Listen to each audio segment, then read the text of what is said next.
The invite said black tie, but the real dress code was audacity.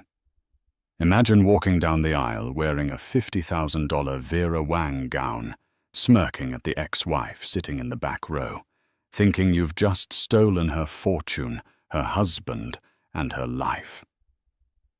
Tiffany Miller thought she had checkmated the Sterling family. She thought the ring on her finger was the key to the city. But she forgot one tiny detail. The groom didn't own the fortune. The groom didn't even own the tuxedo he was wearing. The bride's mother. She owned the venue, the bank, and the very ground they were standing on. And she was about to turn this wedding into an eviction notice. This is the story of how a mistress celebrated too early, and a mother-in-law ended it all with 4 words. The dinner plates were bone china, rimmed with 24-carat gold, resting on a table of mahogany that had been in the Sterling family since the shipping boom of the 1920s. David Caldwell sat at the head of the table, swirling a glass of Pinot Noir, feeling every bit the master of the universe. To the outside world, David was the CEO of Sterling Caldwell Developments, a titan of Chicago real estate. He was handsome in that rugged, aging, gracefully way, salt and pepper hair, jawline sharp enough to cut glass, and a smile that disarmed investors. But the truth, the one that whispered in the quiet halls of their Lake Shore Drive penthouse, was that David was merely a tenant in the House of Sterling. His wife, Amelia Sterling, sat across from him. She was quiet, elegant, and possessed a softness that people often mistook for weakness.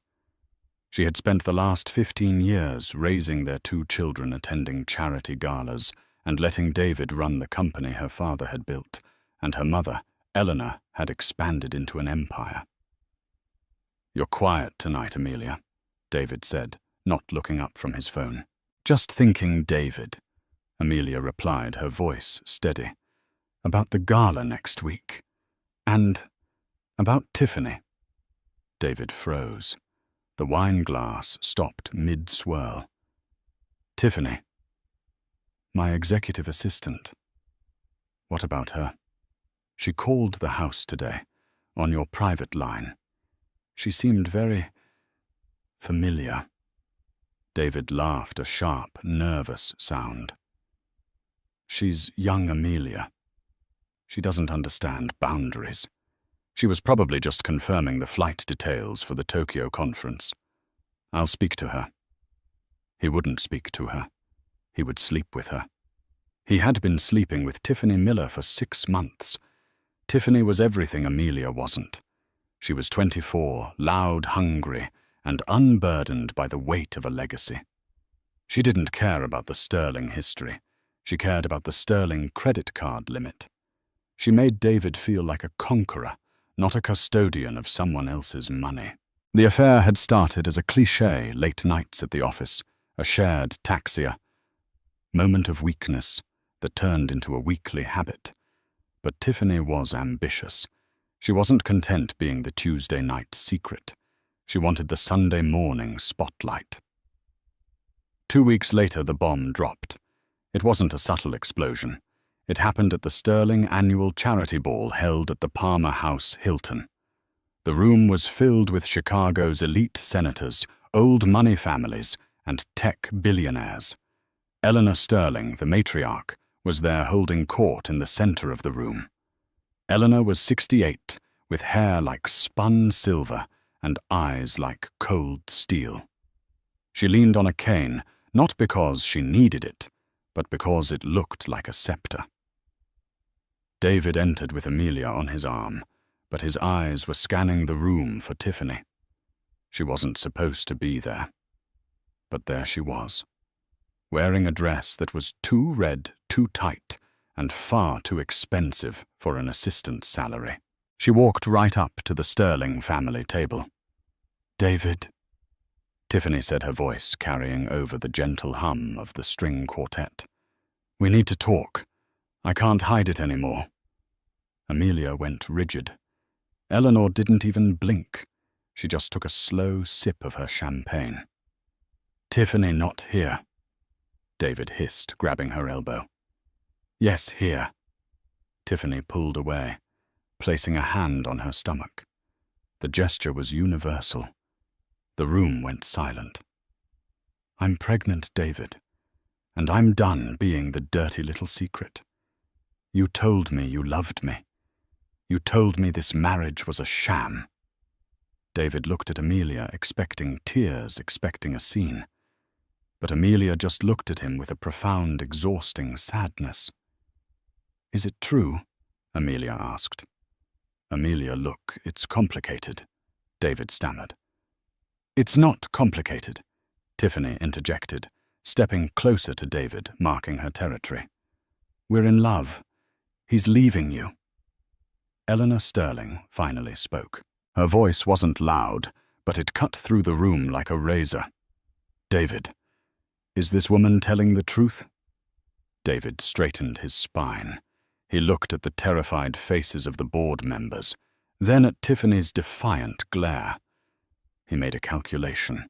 He had been running the company for a decade. He knew where the bodies were buried. He had contacts leverage. If he left, the stock would tank. He thought he held the cards. "Yes," David said, his voice gaining strength. "I'm sorry, Amelia, but I'm in love with Tiffany, and she is carrying my child. I want a divorce." Amelia nodded slowly. She took her napkin, dabbed the corner of her mouth, and stood up. "Very well, David. I'll have Harrison send over the papers in the morning." She walked away without a tear. Tiffany beamed, clutching David's arm. She had won.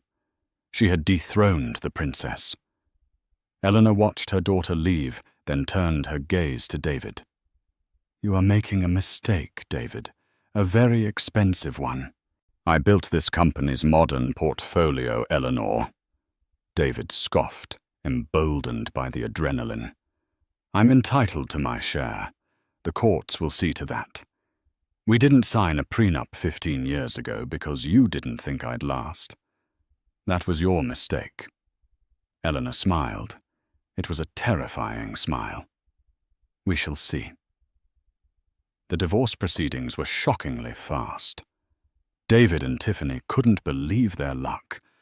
Amelia didn't fight for the house. She didn't fight for the cars. She didn't even fight for the primary custody of the dog. She just wanted it over. "She's weak," Tiffany said, lounging by the pool of the penthouse David was currently renting at the company's expense. "She knows she can't keep a man like you. She's just rolling over." David, however, was slightly uneasy. Harrison Clark, the Sterling family lawyer, was a shark. He had once sued a hurricane for property damage and won. For him to simply hand over a settlement agreement that gave David a lump sum of $10 million and a clean break seemed too easy. "It's 10 million, Tiff," David said, looking at the papers. "I expected more. Half the assets would be in the hundreds of millions." "Take it," Tiffany urged, sipping a mimosa. "We don't need the headache. 10 million is enough to start your own firm. Plus, think about the wedding we can have. We need to rebrand you. New wife, new life, new empire." Tiffany was already planning the wedding before the ink on the divorce papers was dry. She wanted it to be the event of the decade. She wanted to rub Amelia's nose in it. "I want the grand ballroom at the Sterling Plaza Hotel," Tiffany announced. David choked on his coffee. "Tiffany, that hotel is the flagship property of my ex-wife's family.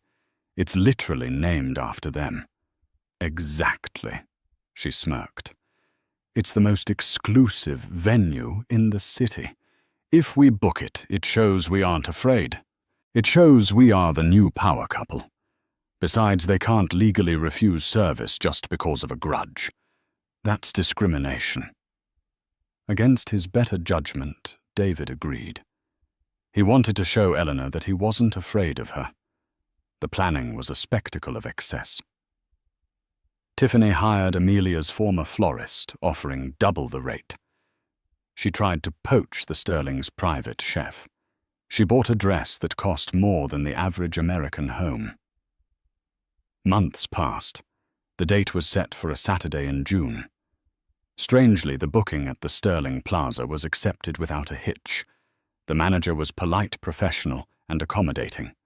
When Tiffany demanded the royal suite for the bridal prep, it was given to her complimentary. "See," Tiffany gloated, "they're afraid of you, David. They know you could expose their business secrets if they cross you. We own this city now." But there were cracks in the facade. 2 weeks before the wedding, David tried to access his offshore accounts to pay the caterer. Access denied. He called the bank. "Security freeze Mr. Caldwell. Standard procedure during large transfers. It should be cleared in 48 hours. It took 72 hours. Then his credit card was declined at a business lunch. "A clerical error," the bank assured him. Then came the gift. 3 days before the wedding, a courier arrived at David and Tiffany's apartment. He carried a small velvet box. Inside was a vintage Cartier watch, a tank watch gold with a leather strap. It was David's style, but it looked old. There was a note. It was handwritten on heavy, cream-colored cardstock. "To new beginnings. May you get exactly what you deserve. Eleanor." "Is this a threat?" Tiffany asked, holding the watch like it was a grenade. "It's a watch, Tiffany. A peace offering," David said, strapping it on. "She knows she's beaten. She wants to maintain a relationship so she can see the grandkid when it's born." Tiffany rubbed her belly, which was just starting to show a small bump. "Well, she can forget that. She's not seeing this baby. This baby is a Caldwell, not a Sterling." The morning of the wedding arrived. The sky over Chicago was a brilliant, cloudless blue. The Sterling Plaza was buzzing. Paparazzi, tipped off by Tiffany herself, were camped outside the entrance.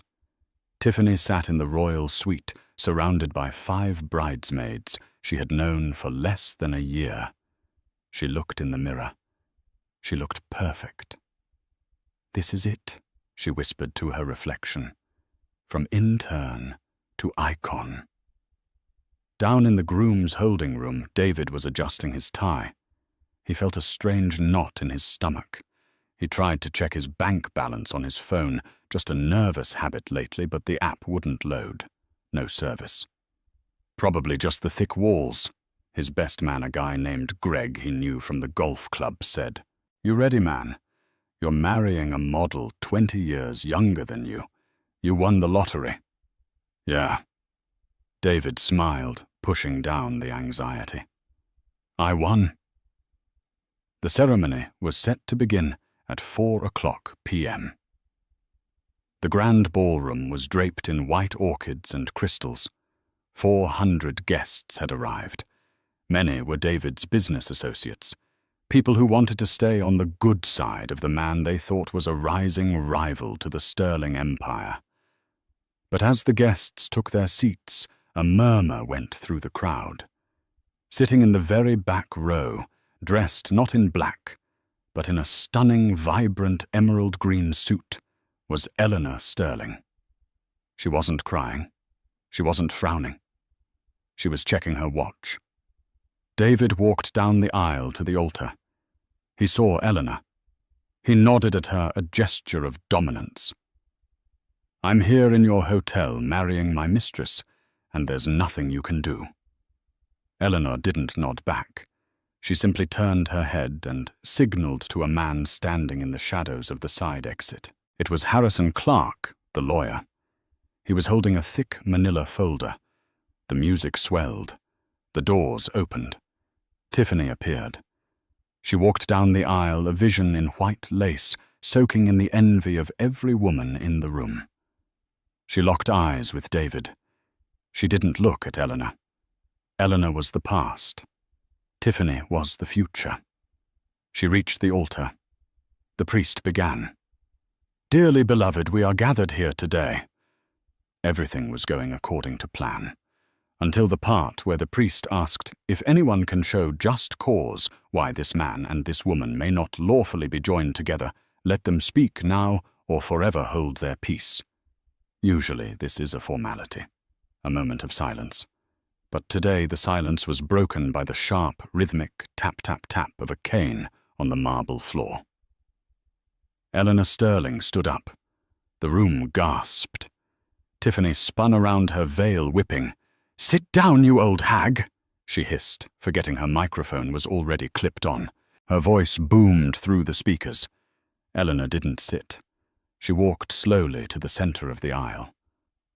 "I don't object to the marriage," Eleanor said, her voice projecting clearly without a microphone. "By all means, marry him.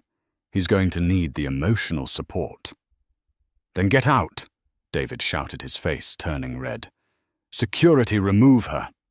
"Security works for me, David," Eleanor said calmly, "as does the priest, as does the catering staff, as does the bank that holds the mortgage on the penthouse you're currently sleeping in. What are you talking about?" David stepped off the altar, approaching her. "We have a settlement. I have $10 million. "You had $10 million, Eleanor corrected, "until 3:55 p.m. today." She motioned to Harrison Clark. He stepped forward and handed a document to David. "What is this?" David's hands were shaking. "That," Eleanor said, a cold smile touching her lips, "is the activation of the morality and competence clause hidden in the bylaws of the shell company you thought you were transferring your assets to. You see, David, you didn't build the modern portfolio. You signed the paperwork I prepared for you for 10 years. And you signed your exit papers without reading the addendum on page 42. "Page 42, David whispered. "The clause states that if the departing executive engages in public acts that damage the Sterling brand reputation on Sterling property, the severance is forfeited to cover damages." This is nonsense. I'll sue you." "You can try," Eleanor said. "But you'll need a lawyer, and since I've frozen your accounts pending a fraud investigation regarding the Tokyo expenses Tiffany booked, I don't think you can afford one." Tiffany ran down the aisle, grabbing David's arm. "David, what is she saying?" "Tell her to stop." Eleanor looked at Tiffany. "And you, my dear, I hope you enjoyed the bridal suite. The bill is on the counter. Since the wedding is no longer a corporate event, seeing as David is no longer a corporate entity, the friends and family discount has been revoked." "You can't do this," Tiffany screamed. "I already did," Eleanor replied. She looked around the room at the stunned guests. "Ladies and gentlemen, the bar is now open. However, it is a cash bar. The groom's tab has been declined." The silence that followed Eleanor Sterling's departure was heavier than the crystal chandeliers hanging above. For a few seconds, the 400 guests sat frozen like statues in a museum of disaster. Then the murmurs started. It sounded like the buzzing of 1,000 angry hornets. David stood at the altar, his face a mask of pale shock. He looked at the priest. Father Reynolds, a man he had played golf with just last month. "Father." David stammered, forcing a smile that looked like a grimace. "Let's continue. Just a family squabble. You know how it is. Eleanor is eccentric." Father Reynolds closed his Bible with a soft thud. He adjusted his glasses and looked at David with pity, but mostly with professional detachment. "I'm afraid I cannot, David. The Archdiocese has strict rules regarding the sanctity of the venue. And as Mrs. Sterling pointed out, the permit for this ceremony was revoked 10 minutes ago. Technically, we are trespassing." "Trespassing?" Tiffany shrieked. She looked like a deranged princess, her mascara beginning to run as the heat of the moment flushed her skin. "I am the bride. This is my day. You work for God, not for that old witch. God may overlook your sins." "Ms. Miller," the priest said, stepping down from the altar and walking toward the exit. "But the Sterling Plaza management does not overlook unpaid invoices." The guests didn't wait to be told twice. It started with the B-list business associates, the ones who were only there to network with David. They stood up, checking their phones, pretending to have emergencies. Then the socialites, realizing there would be no open bar and no lobster thermidor, gathered their clutches and hurried toward the exits. "Wait!" David shouted, running down the aisle, grabbing the arm of a man in a grey suit. It was Jonathan Eames, a venture capitalist David was counting on for seed money for his new firm. "Jonathan, don't leave. It's a misunderstanding. We'll go to the secondary venue. We can—" Jonathan pulled his arm away as if David were contagious. "David, let go. I just got an alert on my Bloomberg terminal. Sterling Caldwell stock just jumped 4% on the news of your termination and the internal audit. You're toxic, man. Don't call me." Within 15 minutes, the grand ballroom was empty. The only people left were David Tiffany, her 5 confused bridesmaids, and the hotel staff, who were now efficiently stripping the tables of the silverware and centerpieces. A man in a sharp tuxedo walked up to them. It was Mr. Henderson, the general manager of the hotel. He held a silver tray, but instead of champagne, it held a folded piece of paper. "Mr. Caldwell," Henderson said, his voice smooth and cold, "please find the itemized bill for the services rendered thus far." "Bill?" David laughed hysterically. "Put it on my account, or send it to the penthouse.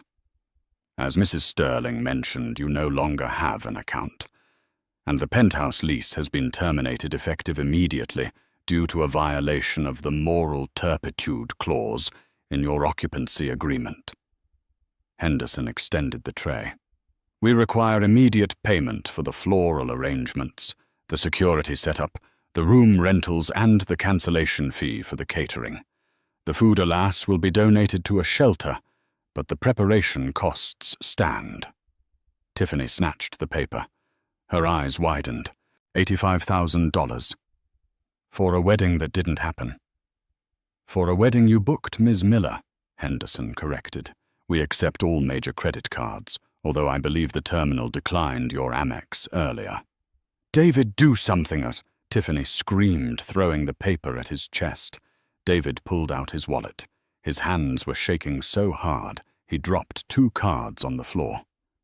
He picked up his black card, the symbol of his status for the last 10 years. He handed it to Henderson. Henderson produced a portable card reader. He inserted the card. Beep. Declined. "Try this one," David said, sweat dripping down his forehead. He handed a visa. Beep. Declined. Card reported stolen. "Stolen," David choked. "I didn't report it. Stolen. Mrs. Sterling is the primary account holder on the family trust that backs these cards," Henderson explained patiently. "She reported them compromised about 20 minutes ago." Tiffany was hyperventilating. "My parents are here. My dad is in the lobby. He can pay." David looked at her. Tiffany came from a modest background in Ohio. Her father was a retired high school football coach. He didn't have $85,000 liquid. He probably didn't have that in his retirement fund. "We can't ask your dad, Tiffany," David hissed. "It's humiliating enough." "Then what do? "We leave," David said, grabbing her hand. "We just leave. They can't keep us here." He turned to walk out, but 2 large security guards blocked the path. "The police have already been called regarding the theft of services," Henderson said, checking his watch. "However, Mrs. Sterling left instructions. She is willing to absorb the cost of the cancellation. If you agree to vacate the premises immediately and surrender the engagement ring." Tiffany gasped, clutching her left hand. The ring was a 4-carat cushion, cut diamond. It was worth nearly $100,000. It was her insurance policy. "No," Tiffany cried. "It's mine. He gave it to me." "Technically," Henderson said, "Mr. Caldwell purchased that ring using a company expense account labeled Client Relations. Since the marriage did not occur and the purchase was unauthorized, it is company property." David looked at the security guards, then at Tiffany, then at the ring. He was tired. He was broke. And he saw the flashing lights of a police cruiser reflecting against the lobby glass doors down the hall. "Give him the ring, Tiffany," David said, his voice hollow. "David, are you crazy?"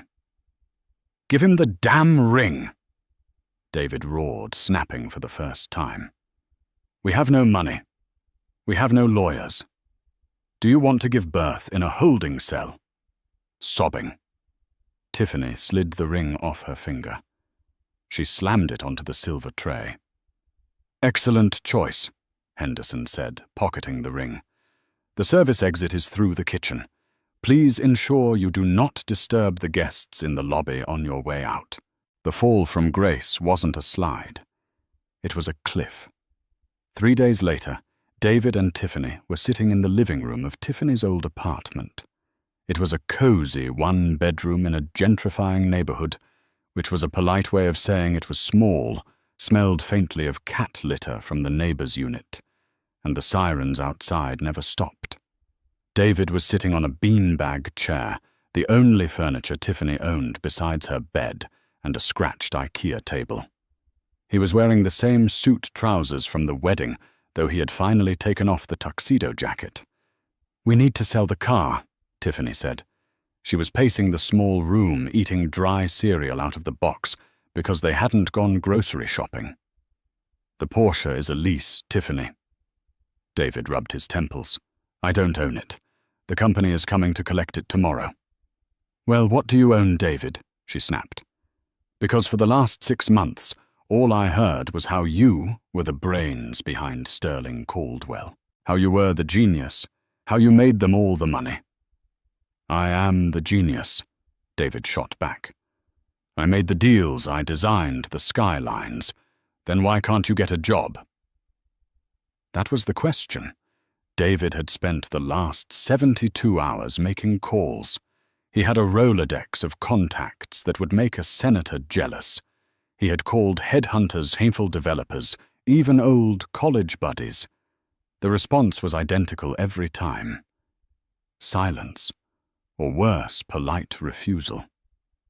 "David loved to help, but we're in a hiring freeze." "David, honestly," Eleanor called. She didn't say much, just asked if we were hiring you. The implication was enough. "We can't lose the Sterling contract." "David, who is this? Please remove this number." He was radioactive. Eleanor hadn't just fired him. She had blackballed him from the industry. She had effectively erased his career. "I have an interview today," David said, standing up and trying to smooth the wrinkles in his shirt. "With Marcus Thorne. He's Eleanor's biggest competitor. He hates the Sterlings. He'll hire me just to spite her." "He better," Tiffany muttered, "because the rent on this place is due in a week, and I spent my savings on the bridesmaids' dresses." David took an Uber to the Thorne Tower. He couldn't afford the premium ride, so he arrived in a Toyota Corolla that smelled like stale smoke. He walked into the lobby, chin up, trying to channel the arrogance he used to wear, like a second skin. He was kept waiting in the lobby for 45 minutes. Finally, a secretary called him back. Marcus Thorne didn't meet him in a boardroom. He met him in a glass-walled office overlooking the city David used to rule. Marcus was a young, aggressive developer who usually wore sneakers with his suits. David Caldwell.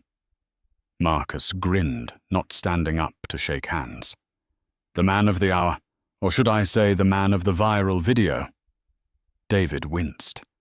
Someone had filmed the wedding interruption. It had 2 million views on TikTok.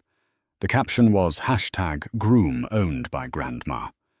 I can bring a lot to your firm, Marcus, David said, ignoring the jab.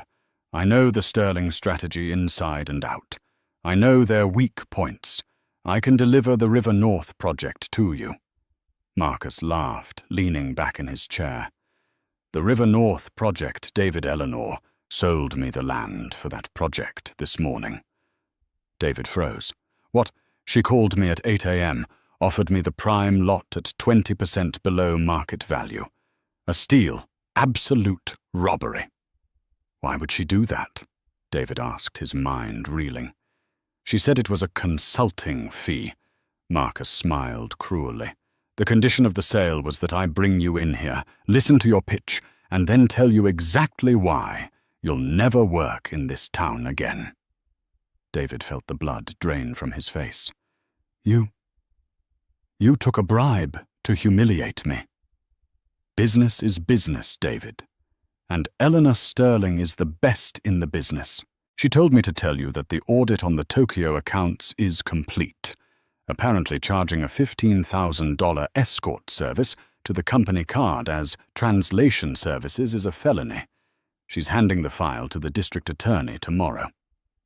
David stood up, his legs feeling like jelly. The Tokyo trip. That was when he first took Tiffany. He had gotten sloppy. He thought he was untouchable. I need to go, David whispered. One more thing, Marcus called out as David reached the door. She said to tell you that she's willing to drop the criminal charges, if you agree to her terms. David turned around. What terms? She wants you to leave Chicago, permanently, and she wants you to sign a confession admitting to the embezzlement just to keep in her safe. You sign she doesn't press charges. You stay. You go to prison. David walked out of the Thorn Tower into the blinding sunlight. He felt nausea rising in his throat. He pulled out his phone to call Tiffany to tell her they had to run. They had to go to her parents in Ohio, or maybe Florida. Somewhere Eleanor couldn't reach, but his phone buzzed with a text from Tiffany first. David. Where are you two men are here? They say they are from the bank. They're taking the TV and my laptop. They say my name was on the secondary credit card you used for the furniture. Do something. David stared at the phone. He realized then that Eleanor wasn't just punishing him. She was dismantling him piece by piece. He didn't reply. He walked to a park bench and sat down. He watched the people walking by, happy couples, businessmen on calls, tourists. He looked at his wrist to check the time, but the wrist was bare. He had sold the Patek Philippe yesterday for cash to pay for the movers. He had the gold Cartier watch Eleanor had sent him. The gift. He dug it out of his pocket. He hadn't worn it since the wedding. He looked at the back of the watch case. There was an inscription he hadn't noticed before. He squinted to read the tiny cursive engraving. Time runs out for everyone. Tick-tock. David put his head in his hands. He was 45 years old. He had a pregnant mistress he didn't love, $0 in the bank, and the most powerful woman in Chicago hunting him for sport. He needed a drink. But he realized, with a jolt of pathetic irony, he didn't even have enough cash in his pocket for a beer. The apartment walls were thin enough that David could hear the neighbor coughing, but the silence between him and Tiffany was deafening. It had been 4 days since the wedding.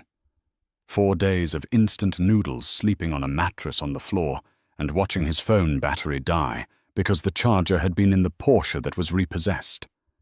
Tiffany wasn't handling the transition to poverty well. She sat on the edge of the mattress, scrolling through Instagram on her phone, the only thing she hadn't sold yet. My friends are blocking me, she said, her voice flat. Jessica, who I've known since college, blocked me. The bridal party group chat deleted. They were fair-weather friends, Tiff. David grunted, staring at the ceiling. We'll make new ones, once I get back on my feet. Get back on your feet? Tiffany laughed, a harsh, jagged sound. David, you don't have feet. Eleanor cut them off. I called my dad. He said if I come home, I can stay in the basement, but you're not welcome. He saw the TikTok. We're a team, remember? David sat up, trying to touch her arm. You, me, and the baby. We just need to leave Chicago. We'll go to Houston. I have contacts there. Tiffany pulled her arm away. She looked at him. Really looked at him for the first time, without the filter of wealth. She saw the grey roots coming in the wrinkles around his eyes, the desperation. She realized she wasn't looking at a tycoon. She was looking at an unemployed, middle-aged man with a fraud investigation hanging over his head. I'm going for a walk, she said, standing up. I need air. Take my coat, David offered. It's chilly. I don't need your coat, she snapped. She grabbed her purse and walked out the door. She didn't go for a walk. She walked 3 blocks to a Starbucks, bought a coffee with the last $5 in her hidden emergency cash, and made a phone call. Sterling Enterprises Harrison Clark's office, a crisp voice answered. This is Tiffany Miller, she said, her hand trembling. Don't hang up. I have information about the Tokyo accounts, about the offshore shells. I know where he hid the hard drive. There was a pause. Then the secretary's voice returned, sweeter this time. Please hold for Mr. Clark. An hour later, a black town car pulled up to the curb. Tiffany got in. She didn't look back at the apartment. Back in the apartment, David waited. 1 hour became 3.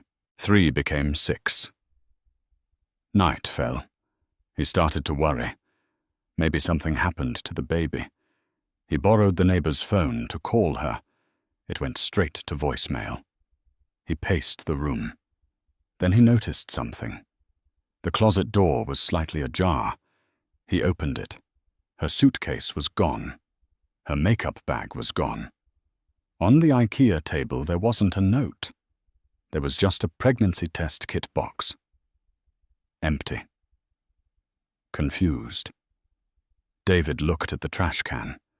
Sitting right on top was the test stick. He picked it up. He squinted at the little window. 1 line. Negative. He dug through the trash. There were 3 other tests, all negative. The realization hit him like a physical blow. She was never pregnant. It was a trap. The baby was just a leverage play to get the ring, to get the wedding, to lock him down before he could change his mind. And now that the money was gone, the baby was gone, too. David sank to the floor, holding the plastic stick. He laughed. It started as a chuckle and turned into a manic sob. He had blown up his life, his marriage, and his reputation for a lie. Then the pounding on the door started. Police, open up! David didn't run. He didn't have the energy. He walked to the door and opened it. 2 officers stood there, flanked by Harrison Clark. David Caldwell, the officer asked. Yes. You're under arrest for corporate embezzlement, wire fraud, and grand larceny. Hands behind your back. As they cuffed him, David looked at Harrison. How I wiped the servers. Harrison adjusted his silk tie. You did. But Ms. Miller kept a backup. She just handed it over in exchange for immunity. She's on a flight to Phoenix as we speak. One way. David was marched out into the flashing red and blue lights. The neighbors he felt superior to were all watching filming with their phones. The interrogation room was cold, smelling of stale coffee and fear. David had been there for 24 hours. His suit was wrinkled, his stubble was thick, and his arrogance was entirely gone. The door opened. He expected his public defender. Instead, Amelia Sterling walked in. She looked different. Not flashy, not vindictive. She looked free. She wore a simple cream blouse and trousers, her hair pulled back. She sat down across from him. She didn't have a lawyer with her. "Amelia," David croaked. "Amelia, please. You have to help me. They're talking about 10 years. Minimum." "Hello, David," she said softly. "I made a mistake," David pleaded, leaning forward, the handcuffs clinking against the metal table. "I was seduced. I was foolish. But I'm the father of your children. Don't let them see their father in prison." "The children are fine, David. They are at boarding school in Switzerland. I told them you've gone on a long sabbatical to find yourself." "Amelia, that girl. She lied. She wasn't pregnant. She set me up. I can fix this. If you just talk to Eleanor, tell her to drop the charges, I'll sign anything." Amelia looked at him with a gaze that wasn't angry, just disappointed. "You still don't get it, do you? This isn't about Tiffany. This is about you. You spent 15 years thinking you were the smartest person in the room. You thought my mother was old and I was stupid." "I never thought you were stupid." David lied. "Yes, you did. You thought my silence was submission. It was patience." Amelia placed a folder on the table. "What is this?"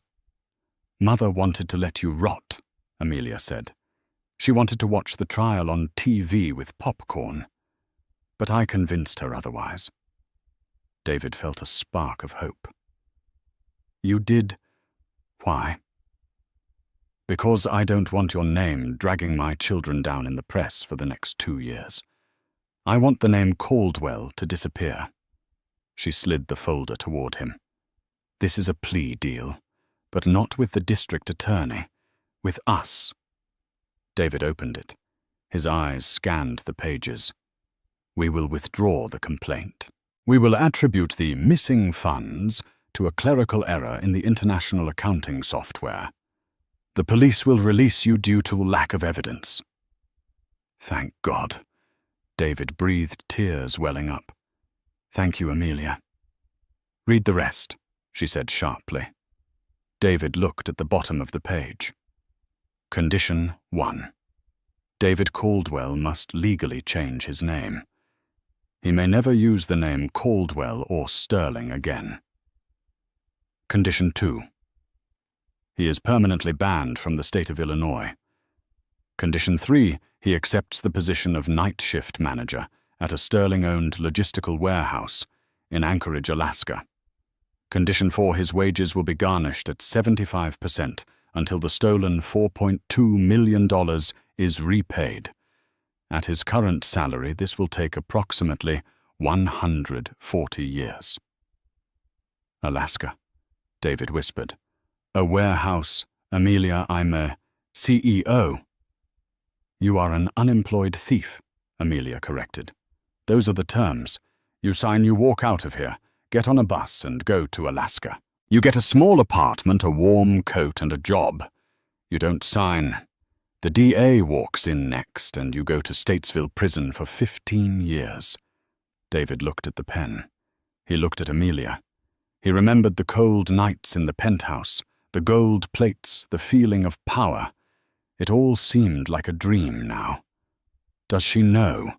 David asked, referring to Tiffany. "Tiffany." Amelia smiled faintly. "Harrison gave her $5,000 and a bus ticket. Last I heard, she's waitressing in a diner in Arizona. She's someone else's problem now." David picked up the pen. His hand shook. "I'm sorry, Amelia," he said, and this time he almost meant it. "I know, David," she replied, standing up and smoothing her pants. "Goodbye." He signed the paper. The ink on the plea deal was barely dry when the reality of David's new existence began to take hold. He wasn't given time to mourn his former life. There was no farewell party, no packing of boxes in the penthouse. There was only Harrison Clark standing by the back exit of the police station with a plastic bag containing a thrift store winter coat, a bus ticket, and a new driver's license. David looked at the license. The photo was his, taken at the station looking haggard and grey, but the name read Arthur Penhaligon. Arthur. David spat the taste of ash in his mouth. Who is Arthur? Arthur is a nobody, Harrison said, checking his Rolex, a watch David used to admire. And that is exactly what you are now. The bus leaves from the Greyhound station in 40 minutes. Do not miss it. If you are found within Illinois state lines after midnight, the deal is void, and I will personally drive you to Statesville Prison. David didn't argue. He took the bag. He walked the 12 blocks to the station in the rain, his Italian loafers the last remnant of his wealth soaking through with dirty street water. 3 months later, the heat in Kingman, Arizona was enough to melt the asphalt. Tiffany Miller wiped the sweat from her forehead with the back of her hand. She was wearing a polyester uniform that smelled of fryer grease and stale coffee. Her name tag, crookedly pinned to her chest, read Tiff. She was working the lunch rush at Big Earl's Pit Stop, a roadside diner frequented by long-haul truckers and tourists who had taken a wrong turn on the way to the Grand Canyon. Hey, Tiff refill on the sweet tea, sweetheart. A man with grease under his fingernails shouted from booth 4. Coming, Tiffany muttered, grabbing the pitcher. Her feet throbbed. She was used to wearing Louboutins, not orthopedic sneakers from Walmart. As she poured the tea, the television mounted in the corner of the diner caught her eye. It was a rerun of Entertainment Tonight. The headline flashed across the screen, Chicago's elite, where are they now? Tiffany froze. The pitcher overflowed, spilling sticky tea onto the table. Hey, watch it, the trucker yelled, but Tiffany couldn't look away. On the screen was a photo of her and David from the wedding day, the moment before Eleanor stood up. The caption read, "The billionaire wedding that wasn't." The host was laughing, making a joke about gold diggers digging their own graves. Then the image changed. It showed a paparazzi shot of Tiffany leaving the engagement ring on the silver tray. That's me, she whispered, a lump forming in her throat. That ain't you, the trucker laughed, wiping the table with napkins. That girl was almost rich. You're just clumsy. Tiffany walked back to the kitchen, the laughter of the diner patrons ringing in her ears. She leaned against the stainless steel counter and slid down to the floor. She checked her bank account on her phone. Balance $412.50. She thought about the hard drive she had stolen. She thought about the immunity she had bought with it. She was free, yes. She wasn't in jail. But as she looked around the greasy kitchen, smelling the burning onions, she realized Eleanor Sterling hadn't just defeated her. Eleanor had erased her potential. Tiffany wasn't a villain anymore. She was a punchline. And in the brutal heat of the Arizona desert, she realized she would spend the rest of her life serving people who had a fraction of the ambition she once had. 4,000 miles away, the wind didn't burn. It bit. Anchorage, Alaska was in the grip of a polar vortex. The temperature was 20 degrees below zero. At the Sterling Logistics Northern Hub, a massive corrugated metal warehouse on the edge of the tundra, the night shift was halfway done. David, now Arthur, pushed a heavy cart of frozen seafood crates up a ramp. His back screamed in protest.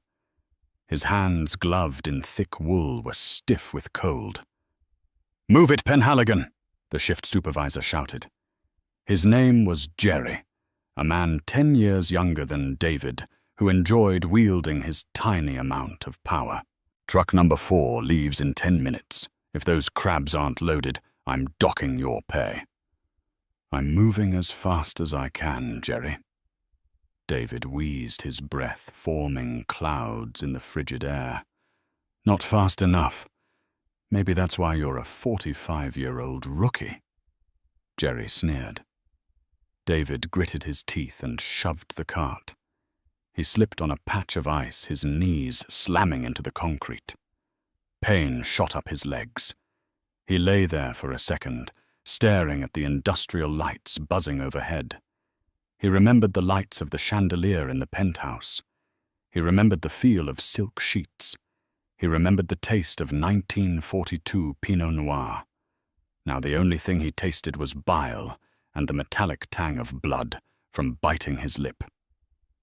He hauled himself up. He checked his wrist. The Cartier watch Eleanor had given him, the one with the inscription, "Time runs out for everyone," was still there. He had tried to pawn it his first week in Anchorage. The pawnbroker had laughed at him. "This is a replica, pal," the pawnbroker had said. "Good gold plating, but the movement is cheap Chinese quartz, worth maybe $50. Even the gift was a lie. Eleanor hadn't given him a family heirloom. She had given him a prop, a reminder that his entire life with the Sterlings had been an imitation of value. At 6 a.m. the shift ended. David walked to the break room to collect his pay stub. He tore open the envelope. Gross pay, $800. Federal tax, $120. State tax, $0. Court-mandated restitution. Sterling trust, minus $600. Net pay, $80. $80 for 60 hours of back-breaking labor. David stared at the number. He did the math again in his head. At this rate, he would pay off the $4.2 million debt in roughly 150 years. He wasn't working to pay it off. He was working to survive until he died.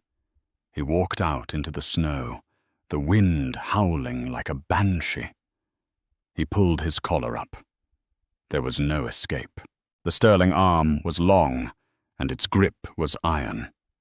He was a hamster in a frozen wheel, running toward a horizon he would never reach.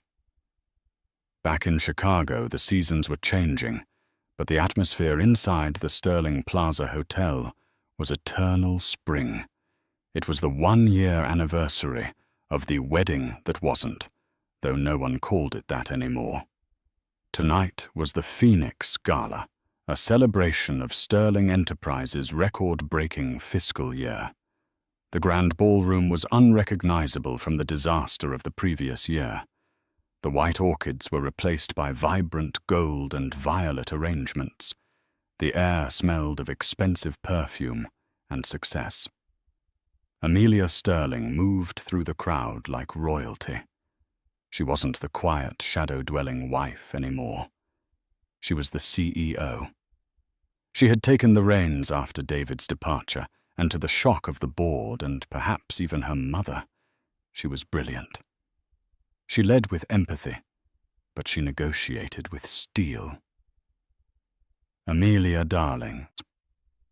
It was Marcus Thorne, the rival developer, who had humiliated David. He bowed slightly. "The River North project is ahead of schedule. You were right about the zoning permits. Brilliant maneuver." "Thank you, Marcus." Amelia smiled, sipping her sparkling water. "I learned from the best, and I learned from the worst." She made her way to the head table where Eleanor Sterling sat. Eleanor was frailer now, using a wheelchair, but her eyes were still as sharp as diamonds. "You look tired, Mother," Amelia said, sitting beside her and taking her hand. "You should go upstairs and rest." "I'm not tired," Eleanor replied, her voice a dry rasp. "I'm entertained." "Entertained by what?" Eleanor tapped her phone screen. "Harrison sends me the weekly reports from the north." Amelia looked away. I don't need to see them. You should, Eleanor insisted. It's important to remember that mercy is a luxury we cannot always afford. But justice is a necessity. Amelia looked at the phone. It was a video clip. It showed a man in a warehouse, slipping on ice, falling and struggling to get back up. Do you pity him? Eleanor asked. Amelia watched the man on the screen, the man she had loved for 15 years, the man who had slept with her assistant and tried to steal her heritage. She searched her heart for pity. She found none. No, Amelia said softly. I don't pity him. He chose his path. He wanted everything without earning anything. Now he has exactly what he earned. Good, Eleanor nodded. Then my work is done. The gala ended at midnight. The guests spilled out onto the magnificent mile, laughing drunk on champagne and power. In the shadows of the hotel lobby, Harrison Clark stood by the security monitors. He typed a final email to the HR department of the Anchorage Logistics Hub. Subject Employee 8940-B. Penhaligon message, increase shift rotation to include weekends. Productivity metrics are slipping. If he complains, remind him of the alternative clause in his plea agreement regarding state penitentiary transfer. Harrison hit send. He closed his laptop. Outside, the Chicago wind was gentle, carrying the scent of the lake. In Arizona, Tiffany Miller was sleeping in a trailer that shook every time a train passed, dreaming of a dress she would never wear again. In Alaska, David Caldwell sat on the edge of a cot in a room the size of a prison cell, eating a can of cold beans, listening to the wind try to tear the roof off. He looked at the fake gold watch. Tick, tock. The time hadn't run out. It had just slowed down to an agonizing crawl. The drama was over, the audience had gone home, and the actors who had tried to steal the show were left in the dark, realizing too late that the curtain never really falls, it just crushes you. And there you have it, the complete unadulterated downfall of David Caldwell and Tiffany Miller. It's a story that proves one universal rule. The higher you climb on a ladder built of lies, the harder you hit the ground when the truth kicks it out from under you. David thought he was playing chess, but he didn't realize he was just a pawn on Eleanor Sterling's board. He traded a life of luxury and a loyal wife for a fleeting ego boost and a fake gold watch. And Tiffany. She learned that marrying up only works if the man you're marrying actually owns the elevator. This wasn't just revenge. It was a corporate liquidation of two human beings' futures. It makes you wonder, was Eleanor Sterling a monster, or was she simply the ultimate protector of her family's his legacy? I want to hear from you in the comments below. Question of the day. Did Amelia let David off too easy with the Alaska deal, or is working in a frozen warehouse for the rest of his life actually worse than prison? And what about Tiffany? Did she deserve to lose everything? Or was she just a victim of David's manipulation? If you loved this saga of wealth, betrayal, and icy justice, please hit that like button.